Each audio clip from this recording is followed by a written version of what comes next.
ഇതാരാ? വാര്യമ്പള്ളിയില് മീനാക്ഷിയല്ലോ. എന്താ മോളെ സ്കൂട്ടറില്? മോളോ? ഏത് മോള്?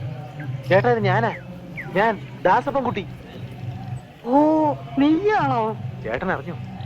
മാടമ്പള്ളിയിലെ അടുക്കളക്കാരി ശാന്ത എന്നോട് പറഞ്ഞത് നമ്മുടെ ചെമ്പങ്കോട്ടെ ശ്രീദേവിക്ക് പ്രാന്താന്ന്. ദാസപ്പോ, എന്നെ ശരിക്കൊന്ന് ശ്രദ്ധിച്ചേ. എന്റെ പെരുമാറ്റത്തില് എന്തെങ്കിലും പന്തികളുണ്ടോന്ന് ഒന്നും നോക്കിക്കേ. ചേട്ടാ, ചേട്ടാ, കാട്ടോർമ്മൻ ചേട്ടാ,